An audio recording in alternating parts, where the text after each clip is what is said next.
अब आरोही को बहुत गुस्सा आ रहा था, पर वो अपने आंसू विक्रम को दिखाकर उसके सामने कमजोर नहीं पड़ना चाहती थी। इसलिए उसने अपना सर झुकाकर ही रखा और कहा, ओह शिवानी, अब आपकी शिवानी चाहती है कि मैं उससे माफी मांगू। मैं नहीं जाऊंगी। उसने खुद को हर्ट किया क्योंकि वो आपका अटेंशन पाना चाहती थी, आपका प्यार, आपकी केयर पाना चाहती थी, और देखिए वो अपने मकसद में कामयाब भी हो गई। आरोही की बात सुनकर विक्रम ने अपनी आंखें छोटी करते हुए कहा, मैं जानता हूं कि शिवानी को सबसे ज्यादा चिंता अपनी स्किन की है। वो एक एक्ट्रेस है और उसके लिए सबसे ज्यादा इंपॉर्टेंट उसकी बॉडी है। अगर वो खुद को नुकसान भी पहुंचाना चाहती तो वो कभी भी अपनी स्किन पर ऐसा कुछ नहीं करती। विक्रम आगे कुछ कहता उससे पहले ही आरोही खड़ी हुई और उसने आंखों में आंसू लिए विक्रम की तरफ देखकर कहा, अच्छा, तो पिछली बार की तरह आपको अब भी ऐसा ही लगता है कि मैंने उसे हर्ट किया है ना? आरोही की लाल आंखें देखकर विक्रम को बहुत बुरा लग रहा था, पर इस वक्त शिवानी की हालत भी इंपॉर्टेंट थी। इसलिए उसने सिर झुकाकर कहा, आरोही, मैं तुमसे सिर्फ माफी मांगने के लिए कह रहा हूं। मैं जैसा कह रहा हूं बस वैसा कर दो। इतना कहकर उसने आरोही का हाथ पकड़ा और उसे ले जाने लगा। आरोही, तब मैंने तुम्हें इग्नोर किया। मेरा ध्यान तुम पर गया था, पर मैं जानता था कि तुम स्ट्रांग हो और खुद को संभाल लोगी। और शिवानी के हाथ से बहुत खून बह रहा था। अगर उसकी नस कट गई होती तो मुझे डर था कि उसे कुछ हो न जाए, और अगर उसने तुम्हारे खिलाफ कंप्लेंट कर दी होती तो। मैं नहीं चाहता था कि तुम दोनों में से कोई भी हर्ट हो। मैंने ही शिवानी को घर पर आने के लिए कहा था, क्योंकि मुझे डर था कि कहीं वो दोबारा वैसी कोई हरकत ना कर ले। विक्रम की बात सुनकर आरोही ने मन ही मन कहा, मैं क्या समझ रही थी, पर विक्रम तो मेरी परवाह करते हैं। मैं ही पागल हूं जो हमेशा इन्हें गलत समझती हूं। तो विक्रम ने गहरी सांस लेकर कहा, प्लीज आरोही, उससे माफी मांग लो। तुम जानती हो ना उसने हमारे परिवार के लिए कितना कुछ किया है। उसे मैं घर लेकर आया था और वो मेरी जिम्मेदारी है। ठीक है, मैं उससे माफी मांग लूंगी। थैंक यू आरोही, चलो हॉस्पिटल चलते हैं। विक्रम की बात सुनकर आरोही ने ना में सर हिलाकर कहा, मुझे कुछ जरूरी काम है। आप मुझे हॉस्पिटल का नाम और वार्ड नंबर बता दीजिए, मैं थोड़ी देर में आ जाऊंगी।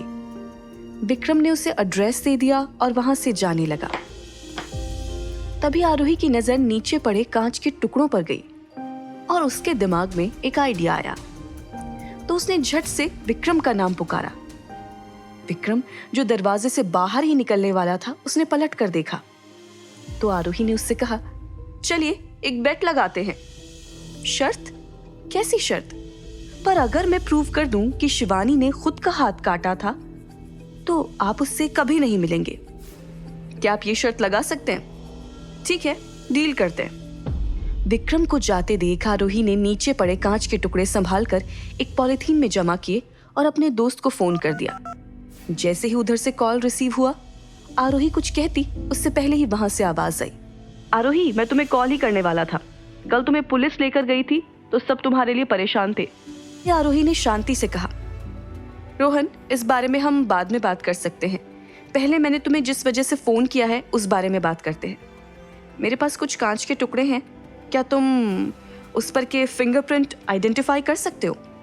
हाँ, ये तो मेरे जैसे फॉरेंसिक डॉक्टर के लिए बाएं हाथ का खेल है। मैं इस वक्त हॉस्पिटल में ही हूँ। हाँ, मैं कुछ ही देर में वहां पहुंचती हूँ। Thank you so much Rohan. इतना कहकर आरोही ने फोन रख दिया और फिर वो हॉस्पिटल के लिए निकल गई। उसने वहां जाकर रोहन को कॉल करके बाहर ही बुला लिया और उसे वो पॉलिथीन देकर कहा, प्लीज ये काम जितनी जल्दी हो सके उतनी जल्दी कर देना। फिर आरोही उस हॉस्पिटल के लिए निकल गई जहां शिवानी को एडमिट किया था। कुछ देर बाद वो शिवानी के वार्ड में पहुंची तो उसने देखा स्वर्णा और विक्रम के साथ 2 नर्स वहां पर पहले से ही मौजूद थी। जैसे ही स्वर्णा की नजर दरवाजे पर खड़ी आरोही पर गई तो उसने विक्रम से कहा, सरकार, मैडम आ चुकी है। मैंने आपसे प्रॉमिस किया था कि मैं आकर शिवानी से माफी मांगूंगी और मैं आ गई, पर मैं चाहती हूँ कि मैं उससे अकेले में माफी मांगू। प्लीज आप सब यहाँ से थोड़ी देर के लिए बाहर चले जाइए। विक्रम ने हामी में सर हिला दिया और उसके साथ ही स्वर्णा और नर्स बाहर निकल गए। फिर आरोही ने शिवानी की तरफ देखा, जिसकी नजरों में कंफ्यूजन साफ दिखाई दे रहा था। ये देखकर आरोही ने उससे कहा, शिवानी, मैंने बिल्कुल एक्सपेक्ट नहीं किया था कि तुम मेरे और विक्रम के बीच मिसअंडरस्टैंडिंग क्रिएट करने के लिए इस हद तक गिर सकती हो। उसकी बात सुनकर शिवानी ने कुछ सोचते हुए उससे कहा, फोन ऑफ करो, फिर हम इस बारे में बात करते हैं। शिवानी की बात सुनकर आरोही समझ गई कि उसे डर है कि कहीं आरोही रिकॉर्डिंग ना कर ले।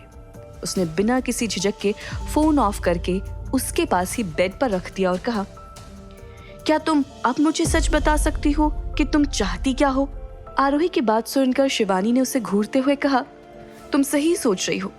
मैंने जानबूझकर ये सब किया ताकि मैं तुम्हें विक्रम की नजरों में गिरा सकूं। ये सब जानने के बाद भी क्या कर लोगी? जाकर विक्रम को सच बताओगी? जाओ बता दो। क्या तुम्हें अब तक समझ नहीं आया कि विक्रम ने खुद तुम्हें यहाँ पर मुझसे माफी मांगने के लिए बुलाया है?